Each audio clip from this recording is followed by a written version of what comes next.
Hey, this is Jules, and I'm your host of The Jules J Show.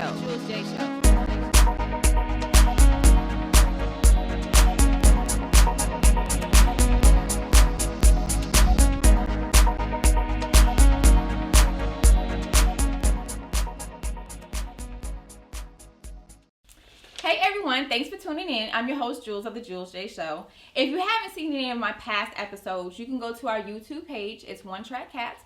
Or you can catch them on our website at www.trackcats.com. Definitely check them out. They're very informative. And if you have any questions, comments, concerns, or have an idea for a show, definitely leave a comment and we will basically get that on the air for you.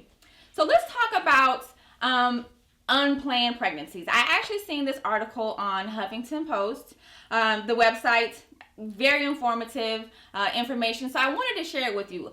I have had unplanned pregnancies. I know most of my friends, things like that, co-workers have also had unplanned pregnancies. So it's not like it's not the norm. Actually, I've never heard of somebody actually having a planned pregnancy, which is kind of crazy. It is very backwards, things of that nature. But let's go ahead and deal with the reality of the situation. Most of the time, individuals end up, conceiving when it was not planned. About half of the 6.7 million pregnancies in the U.S. each year are unplanned. And that's according to a study done from the Guttmacher Institute. You can check them out at guttmacher.org. Basically, unplanned pregnancy has been on the rise. And it really affects women with low income and basically at the poverty line. So that is the place that it affects the most. And I have my own ideas of why low income and poverty stricken individuals tend to have more kids than others. But once again, that's just my opinion. A lot of times, individuals that are low poverty, things of that nature, a lot of them are not working full time. They have a lot of time on their hands. And what happens when you have a lot of time on your hands? Babies get made. Things of that nature. And not only that, you have the whole, issue with, generational people that use, the public assistance and things like that on a generational use. But to me, that's just a minority. There's a bigger problem here, and I think that's really where the data needs to come from and things like that. But let's go ahead and move on with some of the other stuff. Basically, unintended pregnancies remains the main reason for abortion. And basically, in an abortion, 3 out of 10 women in America actually have had an abortion by the age of 45. So when you have an unplanned pregnancy and, it affects, basically your entire life, you have to either choose to, one, I'm going to step up to the plate and be a responsible individual. And even though this pregnancy was not planned, this child didn't be asked to be here, but it's on the way now. So I'm going to do whatever I have to do to make sure that that child is provided for, or I'm going to have an abortion or adoption or whatever the case may be, whatever the decision is made. But basically 3 out of 10 American women have had an abortion by the time they are 45. That's a huge number. I'm pretty sure it could be a lot higher. I'm pretty sure it is higher for, abortions and things like that are not reported. So, it is what it is. But I really believe that regardless of your age, regardless of, your income and things like that, if you are choosing to bring a child into the world and the child is here, it is your responsibility to go ahead and step up to the plate and provide for that child. If you have to work 1 job, 2 jobs, whatever the case may be, even though, like I said, that pregnancy was not planned, they're here. When I got pregnant with my first child, I was very young, but I was living on my own. I worked. I provided. I did whatever I had to do to make sure that she had everything that she possibly needed and wanted. And as a parent, as a mother, as an adult, that's what I had to do. And I really think that more people need to step up to the plate. I didn't depend on anybody to provide for her. I didn't run to get government assistance and things like that because I felt like she was my responsibility. And so as a mother, I did what I had to do. There's been times that I've worked 2 jobs, a 9 to 5 during the day, and then I would work overnight from like 10 p.m. to 3 o'clock, 4 o'clock in the morning and do it 5 days straight in a row. And I was a full-time student, but I provided for her. And that was the number one key, that I had to make sure that I had to do what I had to do. So let's get into some of the facts and the statistics that go along with this whole unplanned pregnancy. Currently, about half of the women that end up pregnant, like I said, those pregnancies are unplanned or unintended, or bad timing, whatever the case may be. Rates of unintended pregnancy are generally highest in the South and Southwest, and in states with a large urban population. You have to think about it though. Southwest, you have, Lower California, you have Texas, you have the Panhandle, Georgia, things like that. Those are relatively big states. There's a lot of people that's living there. I've read, in the story that, or actually when I was reading the story at Huffington Post, some of the comments that you read at the end of the article was, you have to think about it. You have a high population of, immigrants and things like that in those areas.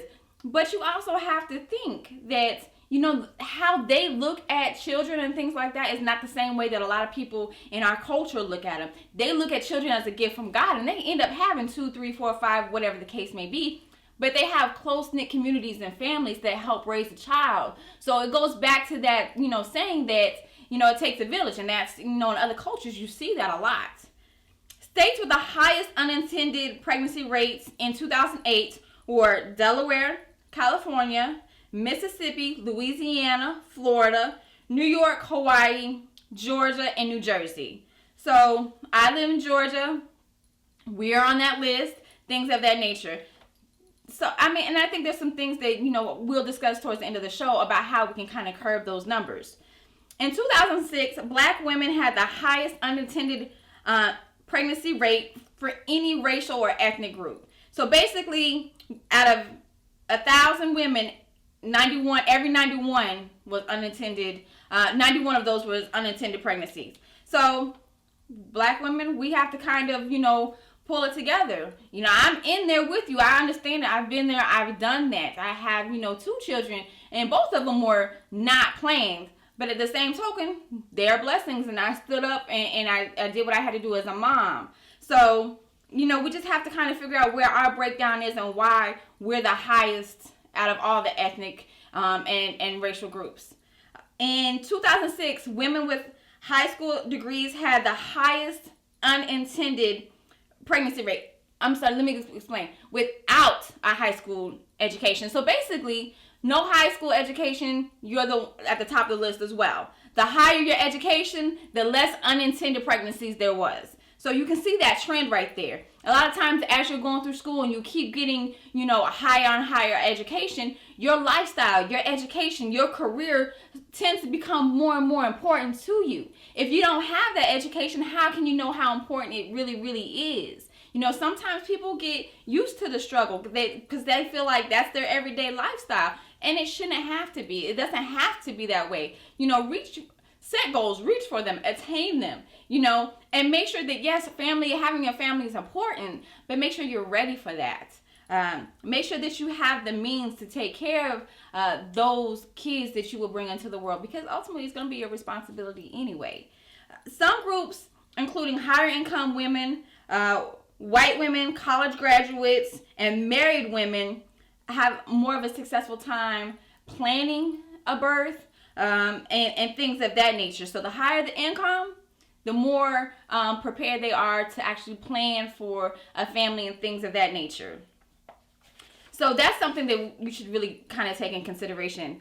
Women aged 15 to 17 were one of the few groups to see improvements in unplanned pregnancies. And I think a lot of that has to do with, being more proactive in these young girls' lives and, showing them I've been there, I've done that. It's not easy. Those young girls are starting to see that they want better for themselves. And I think, it goes well to, having an outlet and being able to have conversations with them and sex education and, things of that nature where, having access to, birth control and things like that, just having that open dialogue with them. I think that it has really helped open up some eyes to some younger generations. And, not only that, as us older generation women, we should be able to have these conversations with, the generation behind us. So they shouldn't want to struggle like we have. They shouldn't want to have to work 2, 3 jobs just to make ends meet. They should want,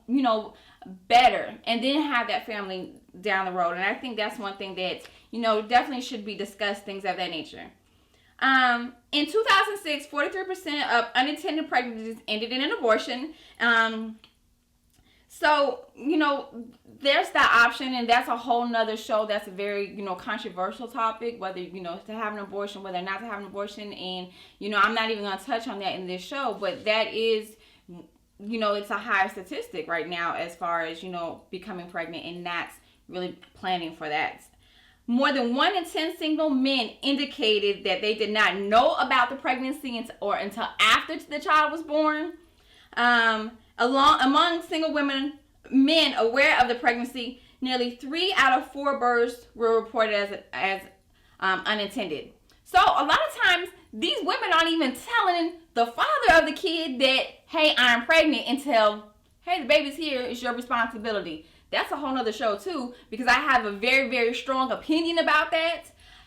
But I do feel it's both the male and the female's responsibility to protect themselves from getting, pregnant or, having an unintended pregnancy. It shouldn't fall on just one individual. Oh, he shouldn't be like, well, she should have been on birth control, so, oh, well. And the woman definitely should, well, he should have provided a condom, so, oh, well. No, that's very immature and childish, and basically you're not being responsible or mature about the whole sexual interaction situation anyway. So, and so that's just crazy to me that he say, she say, whatever the case may be. Now, a pregnancy can be really, really, really expensive. And with unintended pregnancies, 2/3, 64% of the 1.6 million births that were resulted from unintended pregnancies were paid by public insurance programs, primarily Medicaid. So that basically means unintended pregnancies, if you don't have private insurance, the public is paying for that birth. I'm a taxpayer. When I had my children, both of them were covered underneath private insurance. So for individuals that were not like myself, that did not have private insurance, and you were on public assistance, our tax dollars paid for that birth. That's a huge number of individuals that are on Medicaid that are, giving birth and things like that. And like I said, pregnancy can cost a lot of money. Let me just kind of give you an example of some of the costs for a birth. And let's see, a room and board for the mother, $6,000. Room and board for the baby, another $6,000. The OB is approximately $4,000. Anesthesiologist is about $3,200. The epidural is $1,500. Right now, you're not even talking about any pain medicines. You're not talking about, if it's a boy to, get his little stuff fixed after a circumcision. You're not talking about any of the other stuff that goes into, the whole bill. And, when that bill gets sent out, insurance is going to pay part of it, unless you're on Medicaid and they cover the whole cost. So that is a lot of money. A pitcher of water, $45. If you're in a hospital and a pitcher of water costs $45, just call your mother, sister, brother, and tell them to bring you, a Dasani or something. That $45 for some water. But these are the rates that hospitals are charging individuals. So if you have an unintended pregnancy and you're on Medicaid, we as tax dollars are paying for this. So those are just some of the costs that, are contributed to giving birth. The cost of delivery a baby in America has tripled since 1996. In 2011, 62% of women in the U.S. who were covered under private non-employer plans still lack maternity coverage. So even though you had private insurance, 62% of those individuals covered under private insurance didn't have maternity coverage. So ladies, when you are looking or shopping around for insurance and things like that, make sure that it does include maternity. So once again, those numbers that I just gave out to you, those are just some of the numbers that are associated. Of course, that's not a total bill. I remember when I had my son, and one pill of Tylenol cost $12. Just one pill. So you can imagine if an individual that had a C-section and things like that, they might need multiple pain medicine. That is a lot of money that's adding up. And, a lot of times individuals who are on Medicaid don't really, see the cost of what it is. They're not tied into that amount because there's nothing coming out of their pocket to pay for it. The total public expenditures for births resulting from unintended pregnancies nationwide were estimated $11.1 billion in 2006. $11.1 billion in 2006. You know what the government could do with $11.1 billion? Do you know how many schools can be built with $11.1 billion? Different, after school programs, mentoring programs, things like that to kind of alleviate some of these unplanned pregnancies. So that is like a huge number as well. So 2/3 of the U.S. women that actually use contraceptives, 5% of those resulted in unintended pregnancies, and that's just basically a fluke in the contraceptive. But that's a very low number. 5% of the unintended pregnancies were actually using birth control. That means there's not enough people out there basically using birth control at all. So we kind of have to think about some other, avenues and things like that to kind of alleviate some of these things from actually happening. I think, there's definitely different organizations like Planned Parenthood, things like that, and that's really a controversial topic too, because, parents feel like their teenagers and things like that should not have access to those type of birth control avenues and things like that. But if you're not going to have that conversation with your child, so as they get older, they're not going to prepare themselves, then, what do you expect them to do? I think women, especially because so many women are having babies and stuff using public healthcare system and things like that, give them access to long-acting reversible contraceptives like the IUD and things like that you put in your arm. Things of that nature. If individuals are going to be sexually active, give them a precaution so they don't necessarily get pregnant and keep, recycling the pattern, things of that nature. And another comment that I read, as I was reading through this article on Huffington Post was, men and women should both have equal responsibility. So if you're having or you're out there having sex and things like that, and you do get pregnant with a pregnancy that's not planned, there should actually be some clauses in there for both men and women to be both equally responsible. I mean, the one comment was like, hey, what about making sure that the men and women have joint custody? So it's not solely placed on the young lady or the woman involved, but it's actually the men have to take responsibility too. Not only that, what about child support automatically happening versus having a woman go down there and file child support, things like that, have it automatic, since they both went into this together and they both came together for this sexual activity. A child was born from that, making sure that both of them were responsible.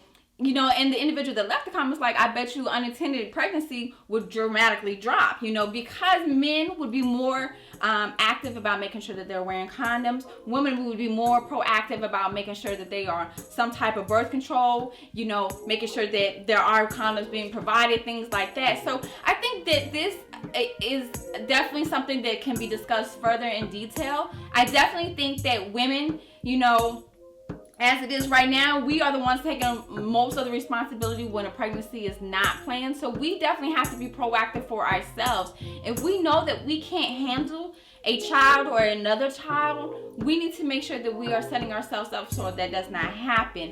Men, if you are not ready to step up and be a father, then I need to think that you need to start making sure that you take precaution when you are dealing with an individual. It comes to just being mature about the situation and having conversations so you both know you both know what's going on, you both are on the same level, and that this trend can start declining.